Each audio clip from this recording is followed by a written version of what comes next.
You probably own a word processor, so you think you have everything it takes to turn out a top-notch document.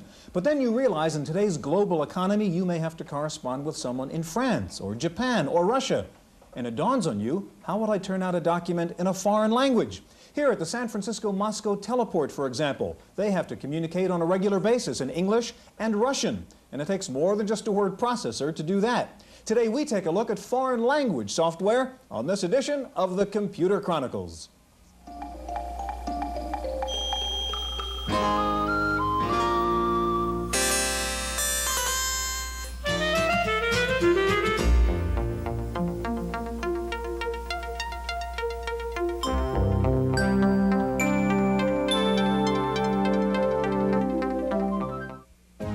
Computer Chronicles is made possible in part by McGraw-Hill, publishers of Byte magazine, and BIX, the Byte Information Exchange. In print and online, Byte and BIX serve computer professionals worldwide with detailed information on new hardware, software, and technologies.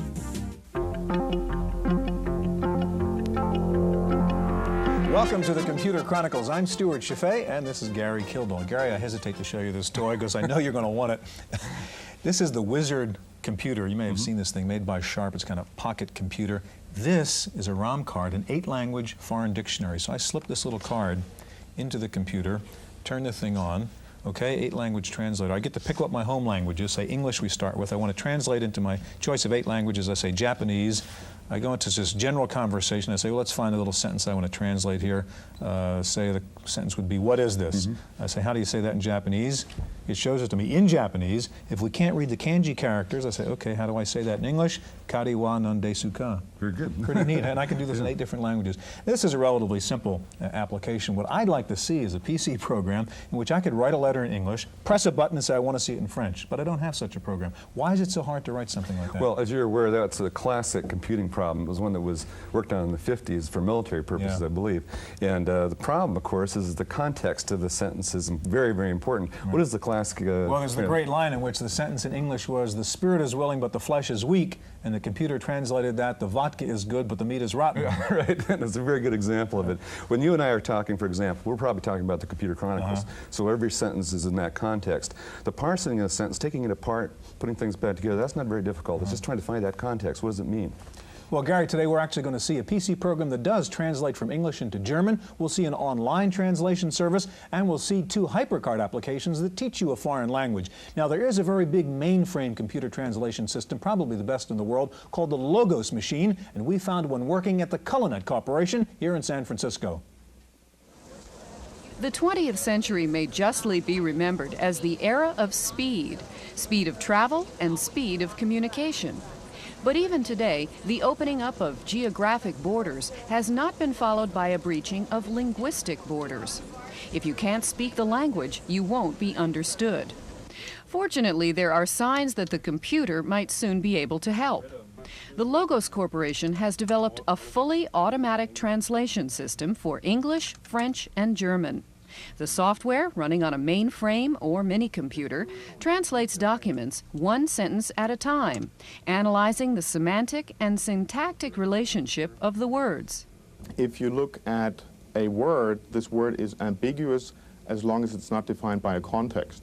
So if you have a word like, say, green, that can be the color green, it can be the golf pudding green, it can be a green engineer, somebody who's inexperienced. We have to figure out in the translation process what the word is all about. The Logos translator is currently in use by Cullinet Software to translate English manuals into German and French.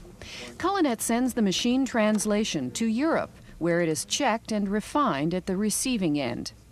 While Logos has its own base of semantic rules, the user can tailor the program to suit a particular subject or field. Logos is most successful at translating straightforward text. It's not meant for poets and novelists. But as day-to-day business becomes more international, the company expects a growing need for effective and fast translation.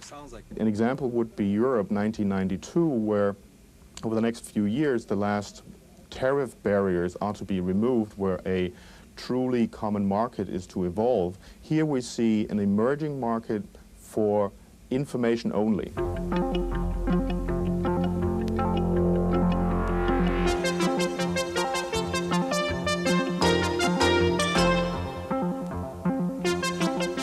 Joining us in the studio now is Axel Bayreuther, President of International Computer Products, and next to Axel is Dr. Marty Goodman, Database Manager with Delphi. Gary. Axel, you have a program now that translates English to German, is that correct? Right. Okay, now, yes. What is the purpose of it? Is it for learning or to write letters to your friends in Germany? It does actually both. It is meant to be a program to teach a language. Okay. And we also have it in Spanish. But it does it by means of translation. In other words, you study the syntax of the sentence which was translated from English. Any sentence that you input will be translated to a certain degree if the word is known to the vocabulary of the computer, of course. Okay. Want to show Now, this? I'll give you an Let's take a look, example. yeah. Okay, we are now in the menu, so we hit the T key twice and we enter, let's say, I want to learn the German language. Correct me if I misspelled it. No? With the help. Got a space missing there. With Okay. Okay. The help of my computer. No, that's a fairly. Whoa, that was fast. It goes very fast, and Did you read it to us in shows German? now the correct translation. Ich möchte die deutsche Sprache mit der Hilfe von meinem Computer lernen. The verb is in this sentence at the end. And also, I don't want to go too much into details, but von meinem Computer is correct because the third case is dative in German, which is very important. And now we come to, I go back to the translation a little bit later. We come to the grammatical part. I talked about noun declension. Now, in grammar, first you talk about verb conjugation. So let's go into verb conjugation and take the verb,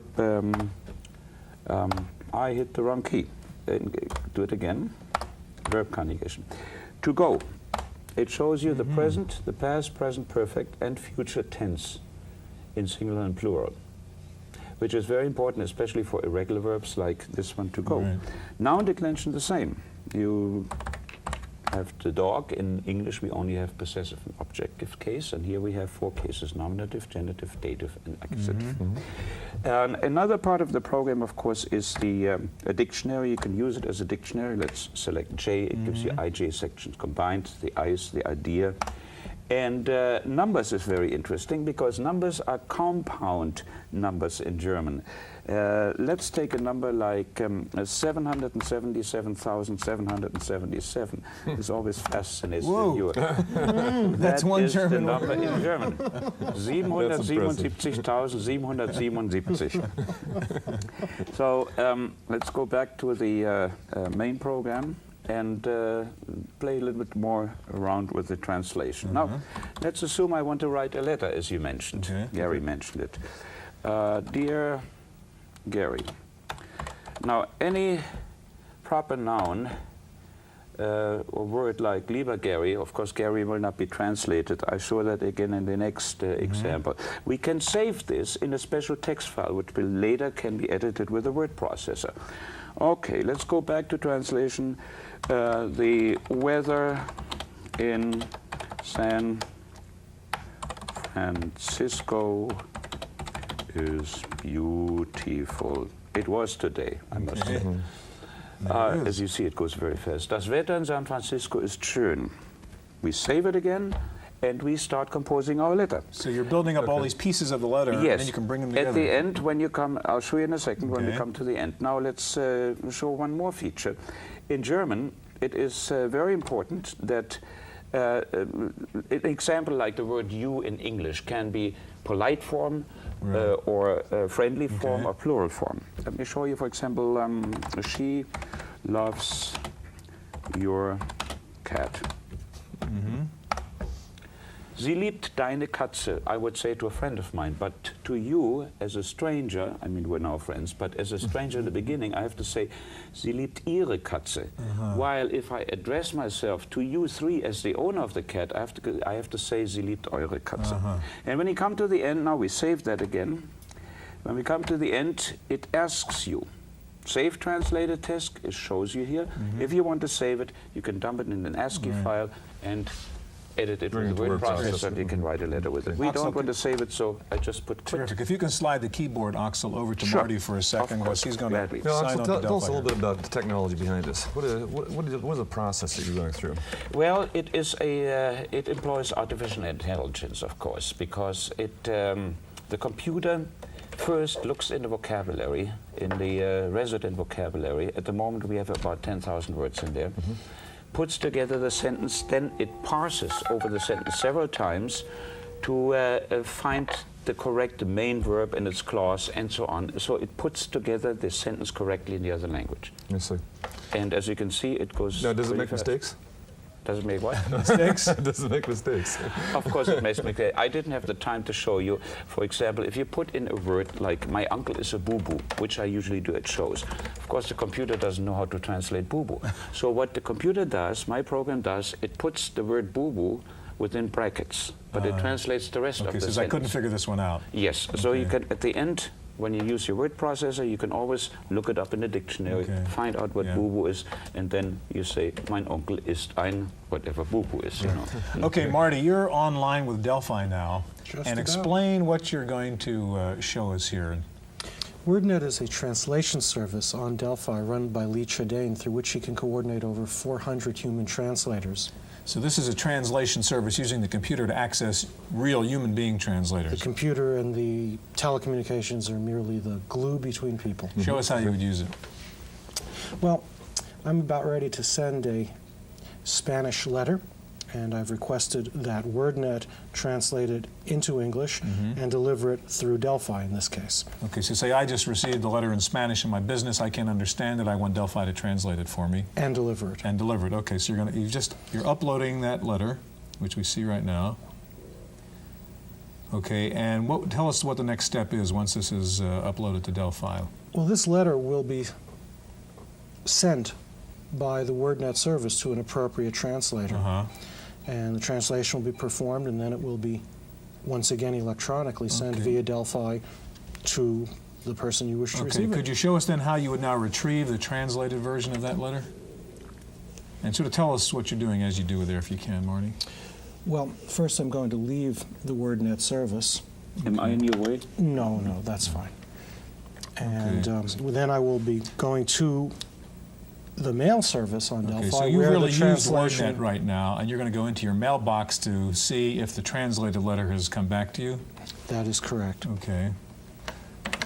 Axel, while he's working on that, let's talk about your program. How much does it cost to buy that Learn German? Under promotion? $100. Learn Spanish or Learn German. We have those two programs. And it runs on the PC? Runs on a PC, Uh-huh. yes. Lowest configuration, starting from 256K. And where are you now, Marty? I've gone to my mailbox, and the translation of that Spanish text would normally arrive a day or so later, but in this Okay. case, we happen to have an example of how that would look when it arrived. Uh-huh. And, So I see Spanish translation. Is that what you're looking for there? oh, that should be it. Okay. And theoretically, right, That there's the goes letter in over. English. Okay. And Marty, what would it cost then for translation normally? Say it's a letter like This sort of translation would run $17 for 100 words. If it were a highly technical translation, the fee might be higher. And normally, how long would it take? We've obviously collapsed this and done this ahead of time for our demonstration purposes, but normally if I sent up a letter today, when would I get that translation back?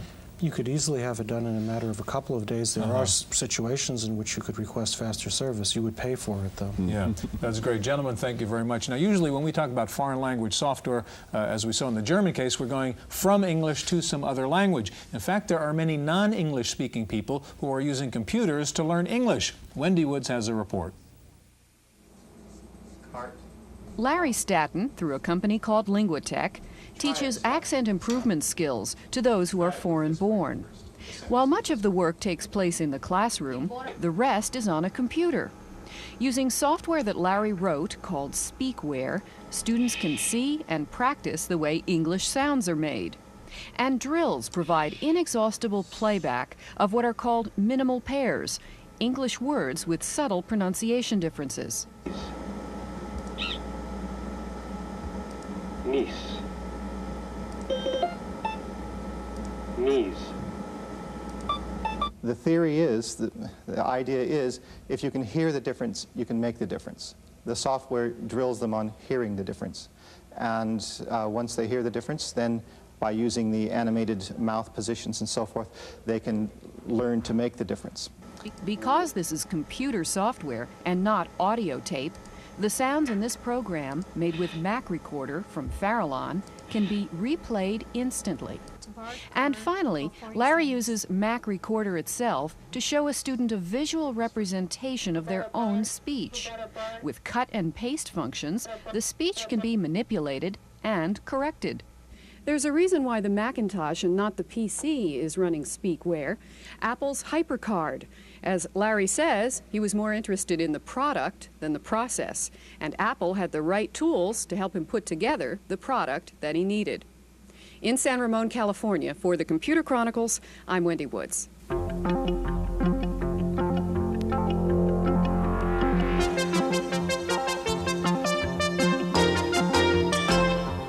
With us in the studio now is Bob Sullivan. Bob is president of Anone Software, and next to Bob is Dr. Martin Rice, president of Hyperglot. Martin, you both you and Bob have computer programs that teach foreign languages. What makes the computer system better than, say, traditional techniques like books and tapes and so forth? Well, there are a lot of reasons. Certainly as far as tapes go, and we're talking about sound, tapes are difficult. You have to go back and forth, and to hear the same sound over, it takes a lot of time. With the computer, you can just keep clicking on it over and over, hear it as many times as you want. In addition to that, the graphics that we have available to us on the computer make it a lot more exciting for the students. And just the idea that it's a computer rather than a traditional method seems to have a lot of appeal for the students. This brings the interest level up and things like that. Bob, what's the target audience for this? Who uses it? Well, for my particular application, it varies from high school through college through adult education. The stack is set up so that both beginning and advanced students would benefit from using it. Okay, now both of your programs are going to be on HyperCard, right? That's right. Okay. Can we take a look and see? Okay, Bob, your program teaches Japanese. That's right. Show us how it works. Well, let me first say Japanese has 3 character sets: hiragana, katakana, and kanji. My particular applications emphasize the hiragana and katakana portions of the language. And why is that? It's a finite set of characters. Each contains about 50. Kanji, on the other hand, consists of several thousand.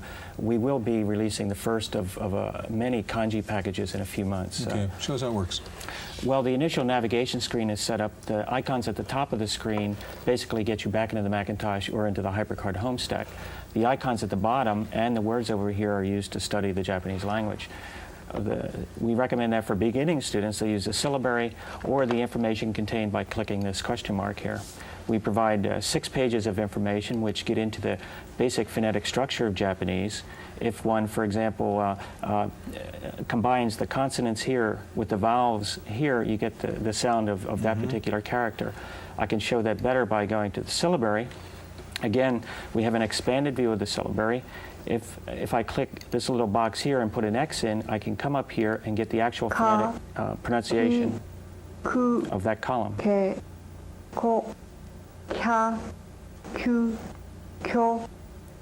I can also practice that myself by taking the X out, coming up and clicking it again, and then going through a ka, ki, ku, ke, ko exercise. More information can be obtained for a particular character by clicking it. One can actually show the stroke order by clicking this button here, and in Japanese, stroke order is important. You can also click this icon here and hear the particular sound.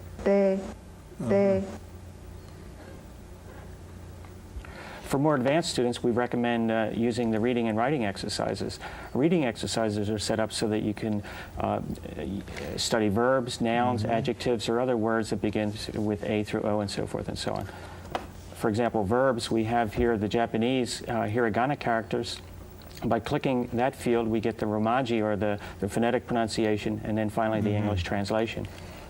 The writing exercises are set up so that, again, the syllabary is presented, however, the consonants and vowels are missing. By clicking English here, we get an English word. We can come in here now and click each character and create what would appear to be the Japanese word. We can check it by clicking hiragana, and this will give us the correct pronunciation. That's great. Bob, can I ask you to slide the keyboard over to Martin so we can get his Russian program up? And while you're doing that, Bob, is this designed to be used just by a student alone with a computer or to be supplemented by a human teacher? Actually, it should be used alone. I mean, I would recommend that students also get formal instruction, but the program is structured that anyone basically could just bring it up and start. So I could buy this myself, go home, and really study the Japanese with this. Okay, your program teaches Russian, Martin, and what approach do you take here? Well, to begin with, of course, we have the Cyrillic alphabet, so that's the first obstacle to anybody's learning Russian. And this set of 3 diskettes teaches people how to recognize the alphabet, how to understand it, how to put the sounds together and to be able to read words. It doesn't purport to teach them the language, right? Okay. It's just the introduction. Right. So we would start, of course, with the alphabet. And then when they get to this screen, they can, for example, click right here and hear a native speaker say all of the sounds of the alphabet like this. Do that. A, B, V, G, D, E, Yo. And then they can practice themselves. This is what I was saying before about not having to rewind that sound B till they can just click it and hear it, and click it and hear it until they don't need it anymore. They can cover the English, then look at these strange symbols and decide whether they know them. And if they know it, fine. After they've learned these raw sounds, then they can go into more depth. So for example, we have a phenomenon that requires you to palatalize certain sounds in Russian. So that's done, one of the ways that's done is by writing the soft sign. If you have a soft sign, the consonant that comes before it is palatalized. But you have to hear the difference. So that's a palatalized T. And that's a non-palatalized T, for example. And they can go over that and over that. It's a subtle sound difference until they learn it. There's a lot more about palatalization than you can just see on the screen here. And when you're ready for it, you can go down and you can look at the notes where you can get into a much more in-depth discussion of palatalization when you're ready for it. And that's one of the nice things about it. You don't have to deal with it until you're ready for it. And then finally, of course, they can start practicing their reading. We begin with cognates. These Russian words are really identical to the English. And if you know that, they're sort of like hints to figure out what they are. So for example, atom, mama, act, doctor. They're almost the same, and that's where we begin, and there are a lot of words like that. When they've finished with this, of course, they can then go on to the next step in another stack, and that'll go into more depth, start teaching grammar, a little bit of grammar, just to give them an introduction and a feel for what Russian grammar is like. How deep do these programs go? You said it doesn't really teach you the Russian language, but how much can you learn using this HyperCard stuff? Well, you have to use this in conjunction with other things. This we use this, for example, where I teach during the first 2 weeks of the first semester of Russian. But then we have noun drills, verb drills, vocabulary drills. So if you use all of them, you can go pretty deeply into the study of Russian. Martin, just give me a little bit of background in terms of the HyperCard. Has that been a real benefit to you in developing this? Oh, tremendous benefit in development time. I did a Russian verb exercise in Pascal. It took me a couple of months. I did the same thing in HyperCard. It took me 2 weeks. Oh, is that right? Okay. Bob, what about you? Oh yeah, what HyperCard has done, it's really facilitated access to the Macintosh for non-programmers to do a lot of creative things. Are these products on the market now, actually? Yes, my Japanese stack, the 2 programs, Hiragana and Katakana, retail for $45. And how about the Russian program, Martin? We have 4 Russian products that range from $19.95 to $49.95. Well, that's great. Yeah, that's good. Impressive and at a good price. That's our look at foreign language software. We'll be back in just a minute with this week's Computer News.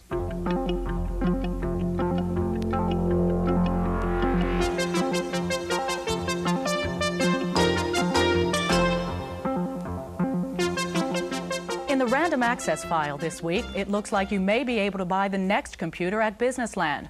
Following Compaq's decision to pull its PCs from Businessland, the competition has been hot and heavy among PC vendors who want to take over that shelf space. Analysts predict a slot at Businessland's retail stores could mean $100 million in annual sales. And now Next says it's going after the business and technical markets, not just the education market, and planning to sell its computers in the retail chain. Other rumored contenders for Business Land shelf space are Hewlett-Packard, Zenith, AST, AT&T, and NEC. Next Computers also reportedly has struck deals with major software developers to write business packages for the Unix-based Next machine. Lotus has finally confirmed that there will be 2 new versions of 1.2.3 coming out this summer. We've all heard about version 3.0, but now Lotus says there will be a low-end version called 2.2, aimed at users with limited memory and speed. Version 3.0 requires at least a 286 machine and a megabyte of memory. Many of the new features of the 1.2.3 upgrade will still be included in release 2.2. The cost of an upgrade for either version will be $150. Government Computer News just completed a survey of government computer workers to find out which was their favorite word processor, and the easy winner was WordPerfect. While WordStar placed second in number of users, Office Writer finished second in high marks for its features. Next in order were Microsoft Word, Volkswriter, and Professional Write. Another erasable optical drive is about to hit the market. Matsushita will be selling a new 3.5-inch drive with a 280 megabyte capacity. Average access time is 42 milliseconds. No word yet on price or availability. If you're wondering where is the new IBM version of a laptop, it looks like Big Blue is waiting to come out with the world's first color laptop. IBM says it's partners with Toshiba in developing a new color flat screen display that can handle 16 colors. The screen's 400,000 elements are rewritten 60 times a second for smooth motion.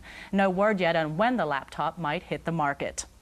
The hot high-tech toy of last year, as if you didn't know, was the fax machine. Sales soared 194%. If you're interested in a fax board for your PC, Quadrum now says it's offering a 30-day free trial for its JT fax card. The rumors are out again about the demise of the good old Apple II. Apple is coming out with a new upgrade of the 2GS, but insiders say that will be the end of the line.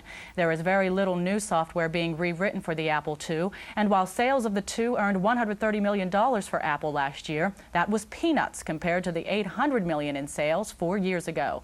Apple denies the rumors. Finally, Air Canada is experimenting with a nice in-flight feature, complimentary laptop computers. The Canadian airline has put 2 Toshiba 1200s on board for use by passengers. The laptops come complete with WordPerfect and Lotus 1.2.3 and a complimentary disk for taking home your work. For the Computer Chronicles, I'm Maria Gabriel. The Computer Chronicles is made possible in part by McGraw-Hill, publishers of Byte Magazine, and VIX, the Byte Information Exchange.